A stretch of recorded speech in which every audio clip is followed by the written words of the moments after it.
Hello, girlies. Welcome back to another exciting episode. Today, we have a special guest, one of the people that actually inspired this podcast. She goes by Your Brand Girl online. She actually gave me the idea to come up with something similar to her brand name. And we're going to be getting to meet her in a couple of minutes. But before that, please hit the subscribe button and don't forget to share, like, and leave a comment at the end of this episode. Thank you guys so much. Over to you. Oh, wow. So I feel so special. Like, I never knew. Oh, that's true. I never told you. You have to pay me. Okay, so before we get to that part. Okay, hi everyone. My name is Ozioma. An account manager in the experiential marketing space. Wow. And so what I do is very simple, but yet very powerful. Yeah. Okay, so we help brands to tell a story. Mm-hmm. So we are that go-to people that helps brands to connect to the consumers, to their target. Yeah. And at the end of the day, not just connecting, but leaving lasting memories and impactful, making these brands more meaningful to these people. So we don't just do strategies or conceptualization. We also take it to the field. We bring these things to life because these brands I see them as things that breathe, that have life. So they also speak.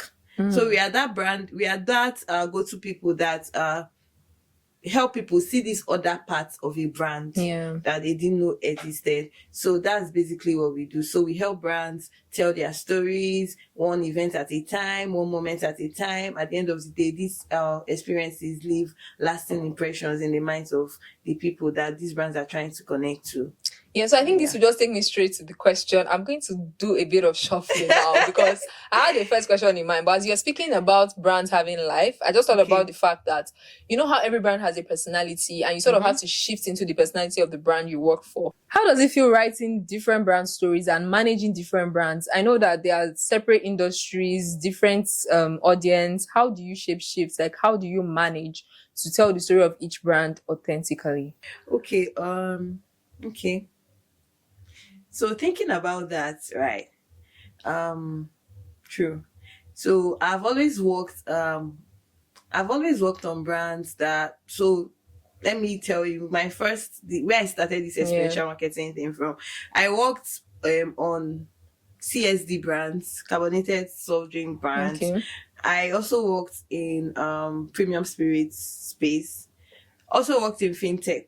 Wow. Yeah, so I've worked with different brands in these different sectors, right? Yeah. And it's not easy trying to fit into all these narratives. Sure. So that is where, number one, you must understand the brand you're working for and you're working with, right? Because if you don't know what this brand stands for, there is room for a lot of mistakes. You can misinterpret what this brand really stands for. So that is where they need to study the brand, research on the brand, and also go through the brand guide. What is the brand saying? How are they speaking? What is their tonality? How do they present themselves? So it will help you to have insights on how these brands work and what are the do's and don'ts of these brands. So I think that is one aspect that has helped me to represent each brand in a way that relates to them. So for example, I cannot the plan that or the idea that I'm proposing to a cowbell, for example, is not the same that I'll propose for a Jack Daniels. Yeah. Do you get? Because they are different. They are not the same. Even in as much as I'm the brand account manager for these brands. But because I understand the tone of the brand, I understand what this brand is out for or what the target or the need they are trying to solve, and also how they want to be represented. So having this knowledge about them, researching on what this brand have done in the past and what they are also trying to achieve in the future, it helps me to streamline whatever I am doing for different brands to ensure that it meets the brand's needs at the end of the day. Okay, a lot of people just see events and they see brands just making noise on the streets, carrying cars, making sounds, doing DJ dancers and all of that. Even in ShopRite, if you go there today, you see like 100 brands just, doing something. And they don't understand that there's a science behind these things. So I know that on your page on Instagram right now, there's a post that is pinned with Davido. You took a picture with him at one of your events. Tell us about the nostalgia around putting together something that big. Oh, wow. Okay, so that would be one of the biggest events that I've been a part of. Right, and Davido is so I grew up, came of age listening to Davido, and till now I still enjoy listening to Davido songs, right? So it was a full circle moment for me because Davido is someone that I like how people have people that they really like their music and all that.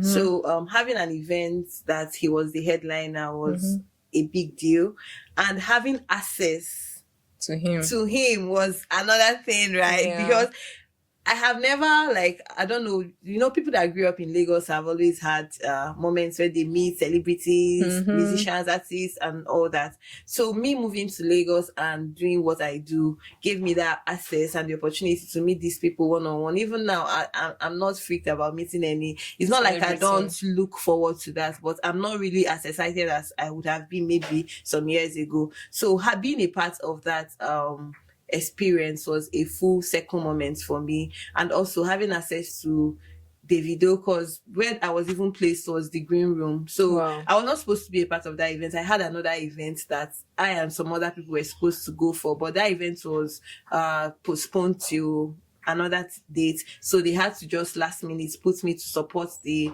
person handling the green room. So the green room was where all the artists, everybody, all the celebrities conveyed. So I had access to all these celebrities, and I was talking to them, to their team and all that. So it was surreal for me. It was so surreal, and also being a part of this experience, and also having Davido perform as the headliner and seeing that this brand was because people were really happy, the crowd was cheering, and this is also part of what I do, ensuring that brands make meaningful connections with their audience, and at the end of the day make it more impactful. So that was a big deal for me, and it was more than just an event.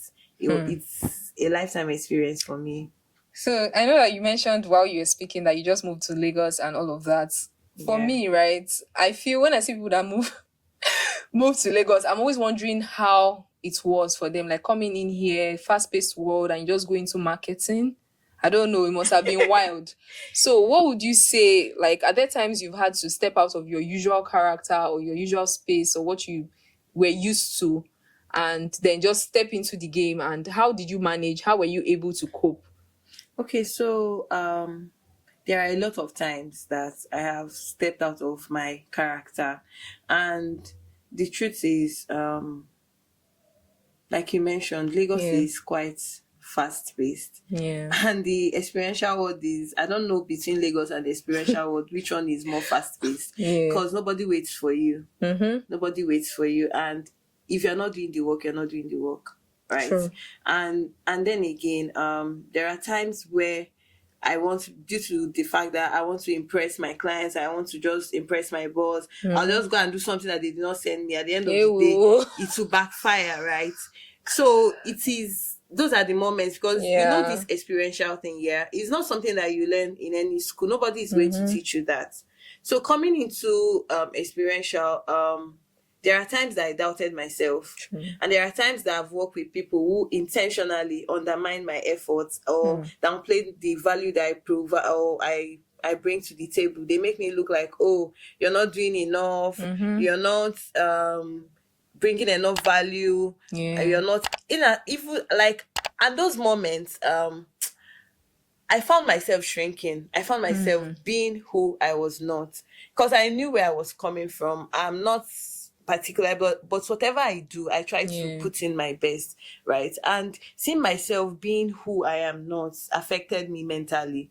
If I wasn't self-aware as much as I was, I would have doubted myself a lot, to the point that I would feel that, oh, this place is not for me. True. I'm not called to be an experiential marketer. I'm not supposed to be in events. It's not my place. But it took me a moment of going back again to reevaluate who I am, because I have seen myself almost shrinking to the point that I am barely unrecognizable, even to myself. So, and one person that I always speak to is my older brother, right? So, in situations whereby I see myself doing things, or I feel like, oh, this is not me, or this place is not for me, it's that confidence booster that I have always had, that I'll call him, and he always has the right words to boost me and push me to what I should be doing, where I should be, right? Yeah. So I had to go back and look at the space, and sometimes it's not about you. Sometimes it's where you are. Maybe the space is not for you. Maybe the tribe, the people there are not your people, and you need to find your tribe to be able to be who you are meant to be, right? So I knew that, my time was up there. I knew that I can do this. Like, what is there that I cannot do, right? And I had to tell myself that my time was up there. So I had to leave, not the industry, but that particular space that I was in. And I had to tell myself that I had to prove to myself that I actually deserve a seat here. And I'm still in that industry. And I am glad that I made that decision to leave, because that space was putting me in positions where I see myself not being myself. I was not being, like, I was always acting out of character. But at the end of the day, I had to take my power back and put myself and show myself that, oh, you can actually do this, just that the space was not meant for you. And I'm glad to say that where I am currently, it's not like, oh, that's the best place I can be, but it is better than where I am coming from. And it has helped me. And I've seen that, oh, these are my people. This space is meant for me, and I'm thriving every day by day. So that has been my experience so far. So I'm guessing that from all of these that you've said, that sort of inspired your TikTok name, your brand girl. Is there a backstory to that? Okay, so okay, that name, right? I'm always on my phone, right?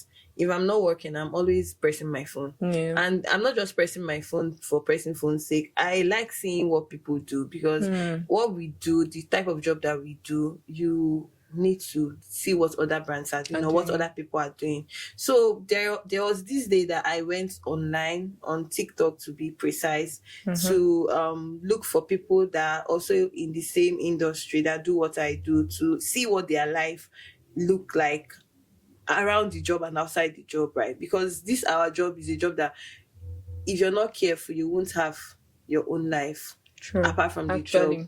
You won't have any other life. Like, your life will be around that job. So, and I searched on TikTok. I didn't see anybody. I searched on YouTube. I still did not find anybody.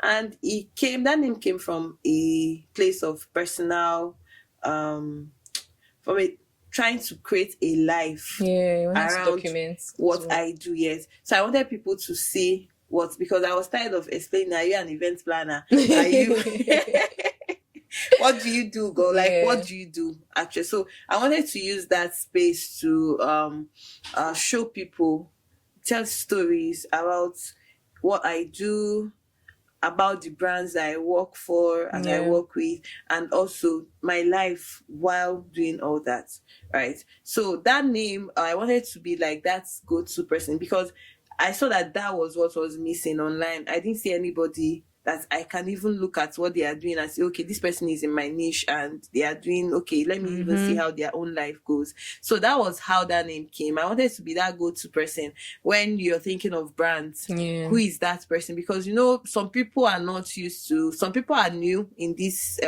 system, and maybe they are looking for, who can do this for me? Who can do that for me? And maybe when they type, I wanted it to be like those keyword search when you're searching for something.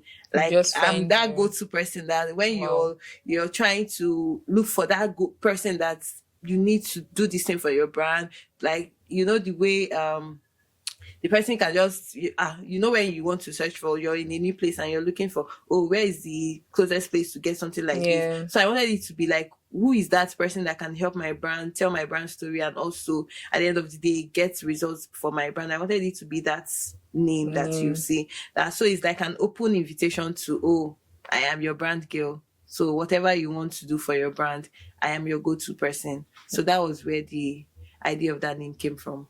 Yeah, because you said something very key about nobody having that space or owning that space per se. And we do a lot of background work, especially when it comes to marketing. And a lot of people don't actually even know what agencies do. When you say work for an agency, they are wondering, which one is an agency? Most of the names of agencies in Nigeria itself are not even popular enough. So, but then, you know how a lot of us are coming from different fields. I don't know what you studied in school. Accounting. Yeah. So from accounting to this world, it must have been a lot. But when did you know that you would come into brand marketing? You didn't know. So it's crazy, Kimberly. Like, things keep springing up and it's very funny, right? So that was not a decision I made for myself, actually. So it's a funny story. And that was when I moved to Lagos, right? So my last job, I was working in the PR for a boutique hospital. Okay. So I was their PR person, I was their marketing person. So, but something happened, and I felt like, I needed to move. I needed to leave that job. And I have the person, so the first place I worked, so somebody, I needed to move, and my friend that stays there was like, because she has been inviting me to come and stay in Lagos. Like, no, I can't deal with all the craziness in Lagos. I only come here and I go, and I don't like where I grew up in Enugu, right? So Enugu is peaceful, Enugu is calm, it's slow paced. So there's no hurry like that. Nobody is rushing anybody. So coming to Lagos, like, it was the opposite of it, right? But my friend was like, I used to have a friend that if I said, I think you should come to Lagos, and I don't think you should stay in Enugu. Come and stay. She's into event planning, right? So she was like, I don't think that when you visit that you should be going back. I think you should stay in Lagos. I was like, okay. So those are one of the decisions that I made. Like, it didn't even take me time. Like, I was telling my family that I'm moving to the like, from where to where?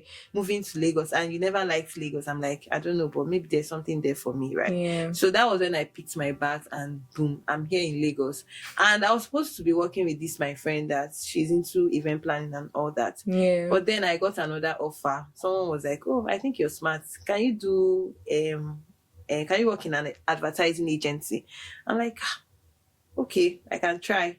That was how I left what I came for. I jumped into that.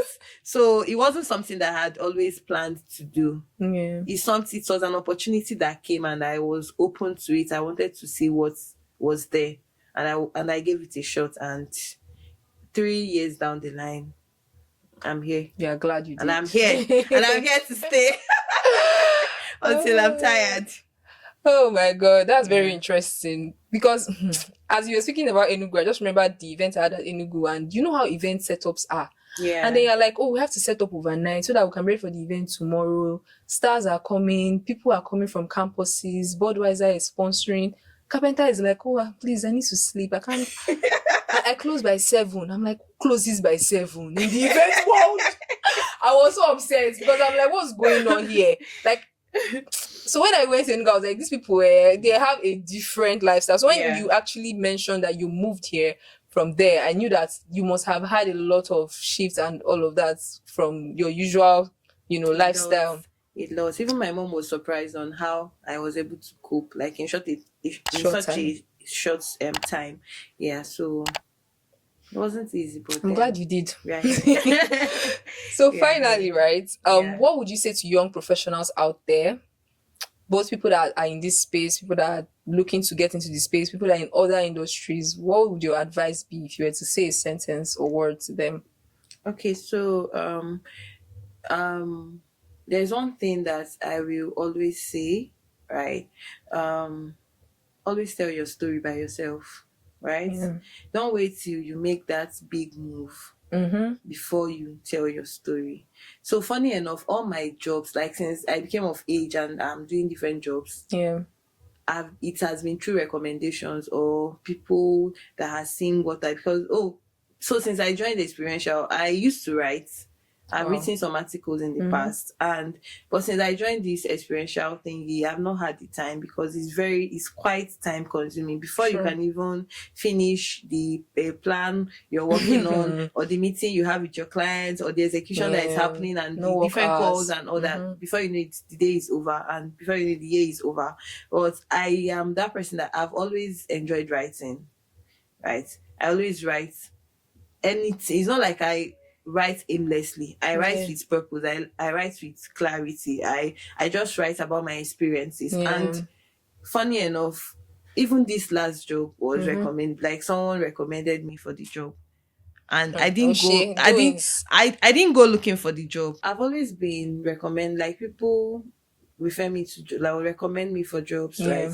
Even my current job, it's not like they just recommend me and they just take, and the people that I was recommended to, just take me. So I also went through series of interviews. But if I were not telling my stories, or I was not telling my stories or showing up, nobody would see me to even say, or to even ask me, oh, I see what you're doing, are you interested in this, or do you want to move to another place, or do you get? So I feel that no matter where you are, you don't have to work in an agency, you don't have to be a manager before you start telling your story or projecting yourself out there. You have a voice. If you don't tell your story the way you want to be seen, or the way you want people or your story to be known, if you don't create that narrative around yourself or about yourself, people will help you to do it in a way that does not even unsolicited. Thank you. So if you're a young person, a creative, whatever you're trying to do, just always pray for clarity of purpose, because at the end of the day, if you don't have that clarity, anything you are doing, you will never find fulfillment. You'll just be jumping from one place to the other. But one thing that you have to keep in mind is that once I always bring God, because at the end of the day, me and my God, I don't care what people say. I know that God has been the wind or the force behind whatever flight or whatever decision that I'm taking, right? So God, always put God first, or whatever you believe in. For me, I believe in God, and I always put him first. If I am tired of any situation, it's God I run to, and he makes a way somehow. So I just feel that, number one, you should know who you are first. Number two, tell your story. Don't wait for anybody to tell your story. Even this, in the world today, your voice is as powerful as ever, right? You have to just project your voice, celebrate your wins. Before you know it, from that small wins, the big wins will come. And at the end of the day, you will look back and you're proud of what you've built for yourself. So don't be afraid to step out of your comfort zone, just like me. Maybe because Enugu was secure. I was living in my mother's house. I was eating free food. Transportation was cheap. But coming to Lagos is a whole different experience. But at the end of the day, do I regret leaving? No. So just leave your comfort zone. Tell your story. Put God first. And at the end of the day, you will have yourself and God to thank. So yeah. You heard it from your brand girl. Thank you guys for sticking with us to the end of this episode. You heard it from your brand girl herself. She talked about several things, and of course, owning your personal brand and also speaking up out there. People don't know you, and nobody actually cares about you until they know how much you care. So you have to speak out. You need to speak about yourself, sell your story, and don't always doubt yourself. Stay true to your authentic self, guys. Don't forget to subscribe and share this with other people. And if you have questions, you can leave it in the comment section. We'll get right to it. See you guys on the next episode. Bye.